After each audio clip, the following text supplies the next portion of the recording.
Atenção! Esta é uma revelação divina que precisa ser ouvida agora, uma mensagem urgente que Santa Teresa desvenda para a sua alma.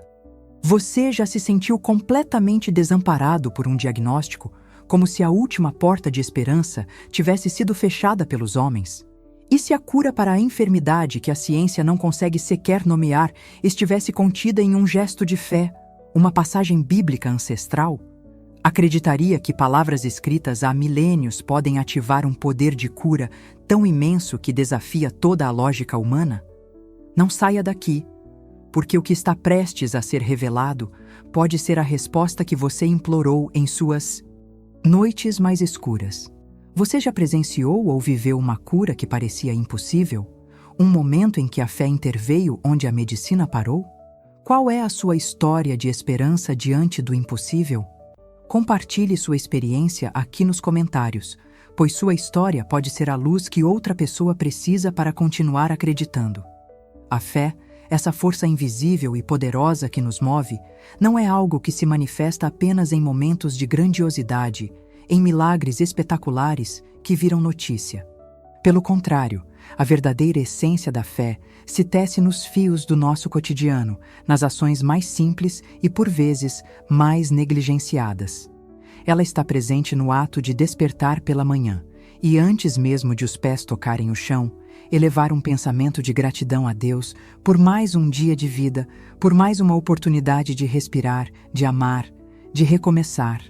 É a fé que transforma o simples ato de preparar uma refeição em um gesto de nutrição não apenas para o corpo, mas para a alma da família, abençoando o alimento que nos sustenta. É a fé que se esconde na paciência que temos com um filho que erra, com um colega de trabalho difícil, com o trânsito caótico. Cada vez que escolhemos a paciência em vez da ira, a compreensão em vez do julgamento, estamos praticando nossa fé de maneira ativa e poderosa. Ela floresce na palavra de conforto que oferecemos a um amigo em desespero, no ombro que emprestamos para que alguém possa chorar, no sorriso genuíno que dedicamos a um estranho na rua. Esses pequenos gestos são, na verdade, orações em movimento. São a materialização do amor de Deus através de nós.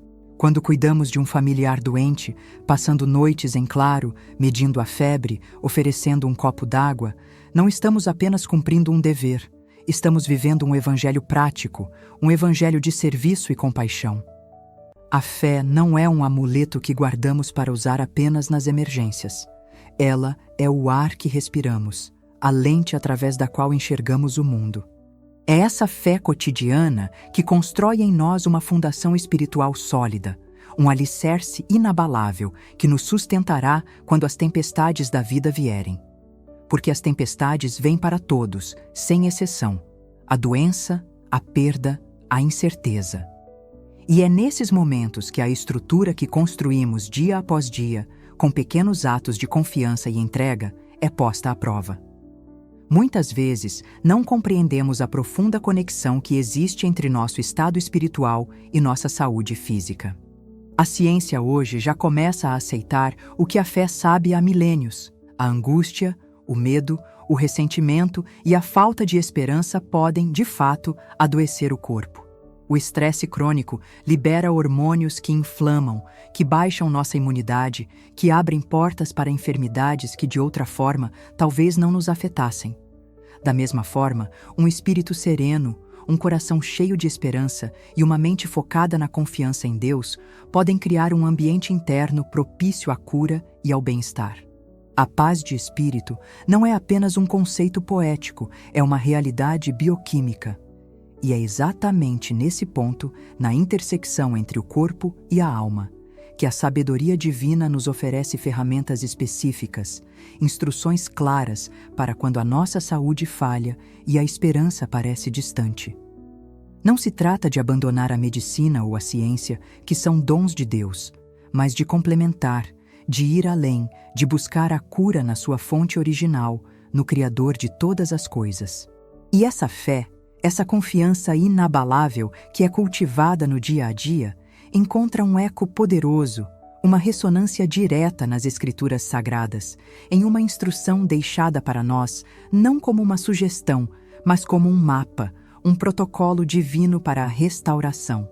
É em um livro por vezes pouco explorado, na Carta de Tiago, que encontramos uma chave de ouro, uma promessa que atravessa os séculos com a mesma potência. E essa passagem não fala de uma fé abstrata, mas de uma fé que se torna ação, que se tangibiliza em um ritual de cura profundo e transformador. Mas o que torna essa passagem específica, descrita em Tiago 5, 14 e 15, tão incrivelmente poderosa e eficaz, a ponto de ser creditada por curas que deixaram especialistas perplexos? O segredo não reside apenas na repetição de palavras, nem em um pensamento positivo vago. O poder dessa instrução divina está na fusão de elementos que juntos criam uma ponte direta entre a necessidade humana e a intervenção divina. Há um elemento físico, um ato de unção que une o céu e a terra de uma forma que a nossa sociedade moderna, tão focada no material e no visível, em grande parte esqueceu. E é justamente essa união sagrada, essa sinergia entre o espiritual e o físico, que desencadeia o inexplicável, ativando uma lei universal de restauração que vai muito além da nossa compreensão limitada. A jornada da fé, nutrida nas pequenas batalhas do cotidiano, nos prepara para os momentos em que a vida exige de nós uma confiança extraordinária. Quando a força do corpo se esvai e a medicina humana declara seus limites, é para essa fé, forjada na perseverança diária, que nos voltamos. E é neste exato ponto que a palavra de Deus se torna um manual de operações para o milagre, um guia prático para a cura divina. A revelação que atravessa os séculos e que Santa Teresa tanto compreendia em sua profunda espiritualidade, está cristalizada na passagem de Tiago, capítulo 5, versículos 14 e 15, que diz: "Está alguém entre vós doente? Chame os presbíteros da igreja e orem sobre ele, ungindo-o com azeite em nome do Senhor. E a oração da fé salvará o doente, e o Senhor o levantará. E se houver cometido pecados, ser-lhe-ão perdoados." Vamos analisar a profundidade dessa instrução. Não é uma sugestão, é uma ordem de ação. O primeiro passo é romper com o isolamento que a doença tantas vezes impõe. Chame os presbíteros da igreja. Isso nos ensina que a cura divina floresce em comunidade. A fé de um indivíduo é poderosa, mas a fé unida de uma comunidade de crentes cria uma força exponencial, um clamor que ecoa nos céus com uma intensidade avassaladora. Pedir ajuda não é sinal de fraqueza, mas de sabedoria espiritual. É reconhecer que não estamos sozinhos em nossas batalhas. O segundo elemento é o ato físico e simbólico, ungindo-o com azeite em nome do Senhor. O azeite em si não possui poder mágico. Ele é um canal, um ponto de contato tangível para a fé. Na cultura bíblica, o azeite era usado para consagrar, para separar algo ou alguém para um propósito sagrado, para curar feridas. Ao ungir o doente com azeite, os presbíteros estão declarando profeticamente: este corpo não pertence mais à doença. Ele pertence a Deus.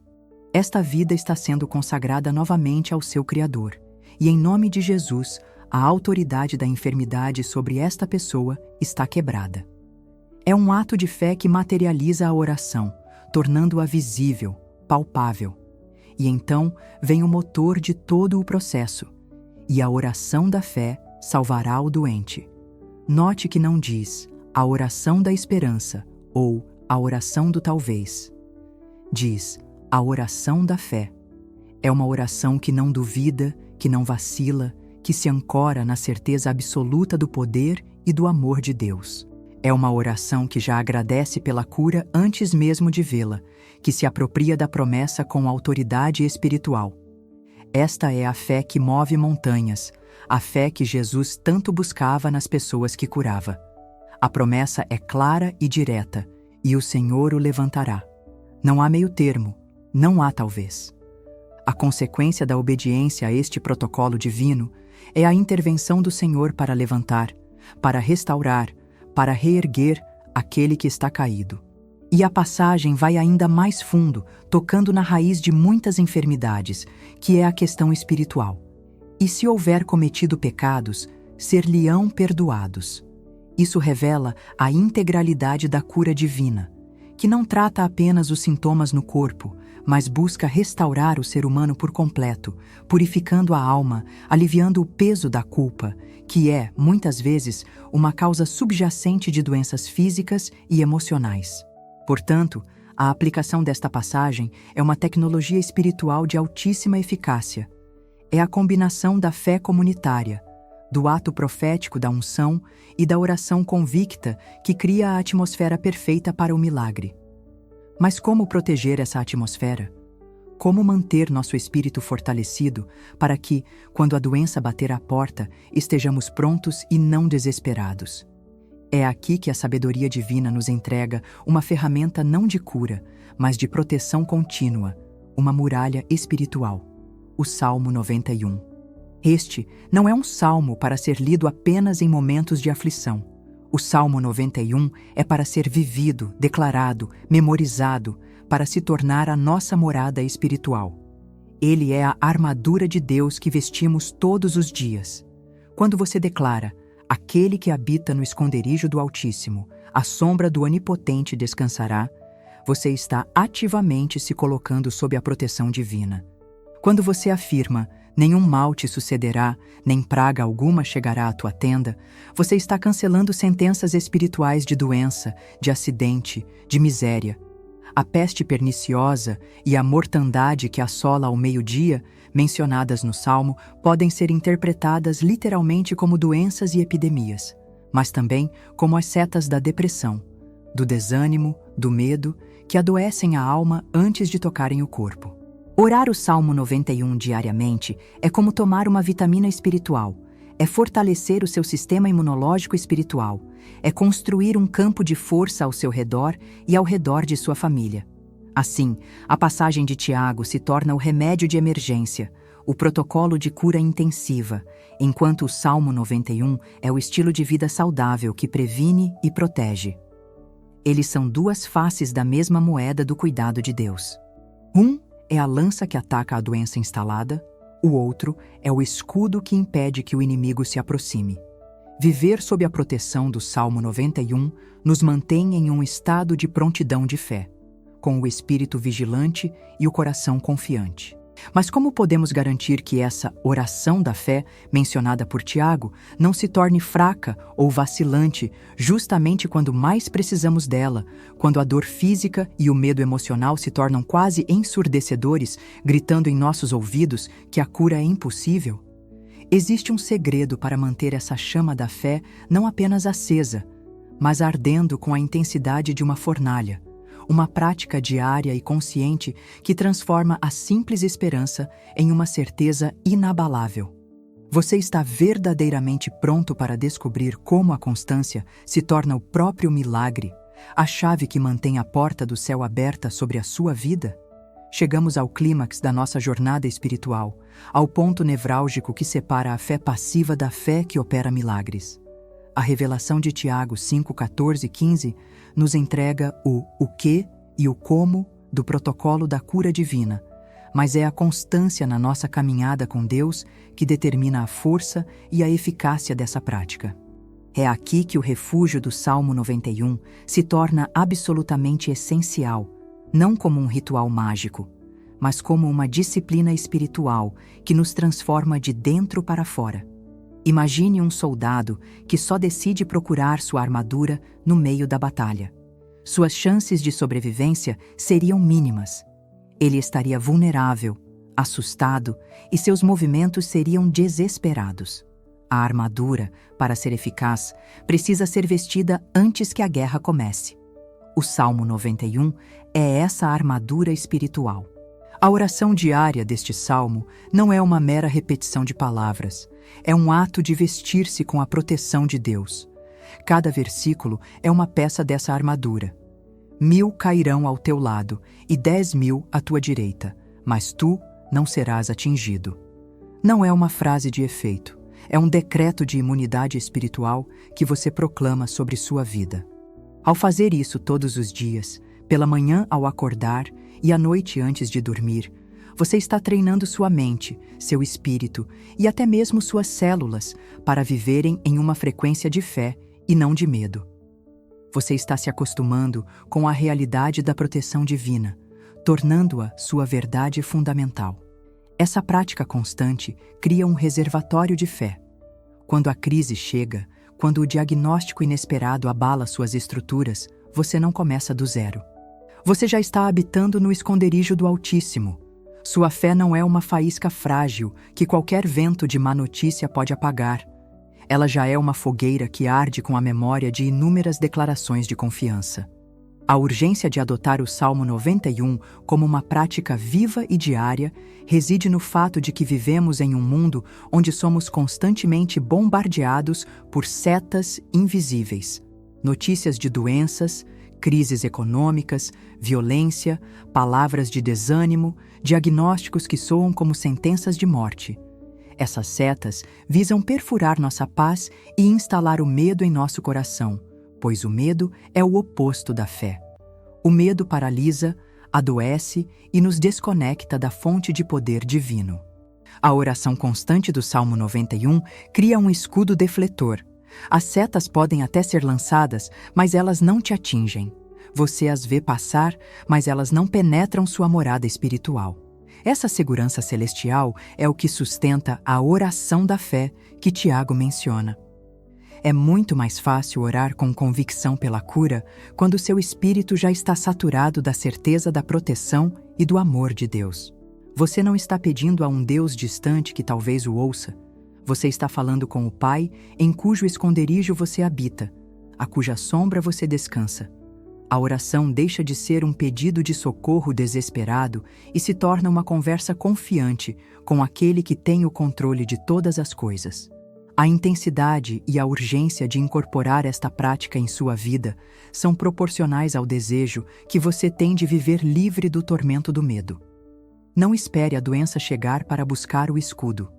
Não espere a tempestade se formar para tentar encontrar o abrigo. Construa sua casa espiritual sobre a rocha da Palavra de Deus todos os dias.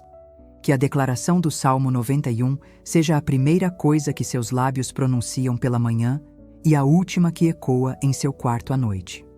Ensine seus filhos a orarem este salmo. Cubra sua casa, seu trabalho e suas finanças com essas promessas. Transforme sua mente em uma fortaleza de fé. É essa constância que te prepara para o momento em que você precisará acionar o protocolo de Tiago 5. Quando for necessário chamar os presbíteros, sua fé não estará abalada, mas fortalecida pela disciplina diária.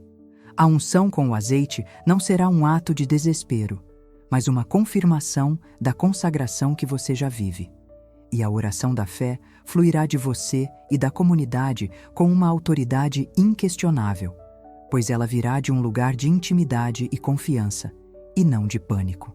A cura, portanto, muitas vezes não começa no momento da oração pelo doente, mas na preparação espiritual que antecede a crise. O milagre é gestado na constância, no segredo do seu quarto, na disciplina de buscar a face de Deus e de se apropriar de suas promessas dia após dia, noite após noite. É essa vida de imersão na presença protetora de Deus que torna o impossível apenas mais uma oportunidade para que o poder dele se manifeste de forma gloriosa. Mas, e quando a cura não vem de forma instantânea? E quando, mesmo após a oração da fé, o corpo ainda dói e os sintomas persistem? É aqui que muitos vacilam. Haveria então um passo além, uma compreensão mais profunda sobre a perseverança que transforma a espera em um milagre contínuo? A resposta para essa pergunta é o que diferencia aqueles que recebem uma bênção momentânea daqueles que alcançam uma transformação espiritual definitiva e duradoura. A jornada da fé não termina com uma única oração, por mais poderosa que seja. A verdadeira transformação, a cura que transcende o corpo e alcança as profundezas da alma, é forjada na fornalha da constância. Compreender isto é o passo final e mais crucial de todos. Após seguir o protocolo divino de Tiago 5 e vivendo sob a fortaleza do Salmo 91, entramos no tempo de Deus, um tempo que raramente se alinha com a nossa ansiedade humana. É na perseverança da oração, na recusa em desistir da promessa, que o milagre se completa. A Bíblia nos diz para orar sem cessar. Isso não significa passar 24 horas por dia de joelhos, mas manter um estado de espírito continuamente conectado com Deus. É continuar agradecendo pela cura, mesmo quando os sintomas dizem o contrário. É uma teimosia santa, uma recusa obstinada em aceitar a doença como sua realidade final. Cada dia que você persevera em fé, mesmo sem ver a manifestação completa da cura, é uma vitória esmagadora contra o inimigo. Você está demonstrando a Deus, ao mundo espiritual e a si mesmo que sua confiança não se baseia no que seus olhos veem ou no que seu corpo sente, mas naquilo que a palavra de Deus declarou. Essa perseverança é, em si, um processo de cura profunda. Ela cura nossa impaciência, cura nossa necessidade de controle, cura nossa fé superficial, que só funciona com resultados imediatos. Ela nos ensina a descansar em Deus, a confiar em seu tempo e em seus métodos, que são infinitamente mais sábios que os nossos. A oração constante, dia após dia, é como a água que goteja sobre uma rocha. Uma única gota não faz diferença, mas o gotejar contínuo pode romper a pedra mais dura. Da mesma forma, cada oração, cada declaração de fé, cada ato de gratidão pela cura que ainda não se manifestou plenamente, está desgastando a estrutura da enfermidade no mundo físico e espiritual. Essa constância muda a atmosfera ao seu redor. Ela satura sua casa, seu quarto, seu corpo com a presença de Deus. E onde a presença de Deus está em plenitude, a doença não pode permanecer. A transformação espiritual que ocorre durante esse processo de espera ativa é muitas vezes um milagre maior do que a própria cura física. Pessoas que passam por isso se tornam mais compassivas, mais fortes, mais íntimas de Deus. Elas descobrem uma paz que não depende das circunstâncias, uma alegria que brota da certeza da salvação e do amor divino. A doença, que veio como uma maldição, é transformada por Deus em um instrumento de profunda purificação e crescimento. A cura pode vir de repente, como um relâmpago, ou pode vir gradualmente, dia após dia, uma melhora de cada vez. O método pertence a Deus. A nós cabe a fidelidade na oração e na confiança. Não permita que a dúvida semeada pelo tempo apague a chama da sua fé. Lembre-se de que o silêncio de Deus não é ausência, mas muitas vezes um tempo de trabalho intenso nos bastidores da sua vida. Ele está alinhando coisas, fortalecendo seu caráter, preparando você para receber e manter a bênção. A sua única tarefa é permanecer firme, com os olhos fixos no Autor e Consumador da sua fé, Jesus Cristo. Não desista no meio do caminho. A sua perseverança está gerando um testemunho que irá inspirar e trazer cura para muitos outros. O inimigo se cansa, mas o nosso Deus jamais se cansa de nos abençoar. A sua vitória já foi decretada na cruz do Calvário. A oração constante é simplesmente o ato de se apropriar dessa vitória e trazê-la do mundo espiritual para a sua realidade física. Encerro esta mensagem com uma bênção sobre a sua vida. Que a revelação contida na Palavra de Deus, especialmente em Tiago 5 e no Salmo 91, se torne viva e ativa em seu coração agora. Que a unção do Espírito Santo desça sobre você, onde quer que você esteja, trazendo cura para o seu corpo, paz para a sua mente, força para o seu espírito e restauração para todas as áreas da sua vida. Que a constância na oração se torne seu estilo de vida e que a transformação espiritual que dela advém seja seu maior testemunho. Receba, em nome de Jesus, a saúde, a paz e a proteção que vem do alto. Que você e sua casa habitem para sempre no esconderijo do Altíssimo. Amém.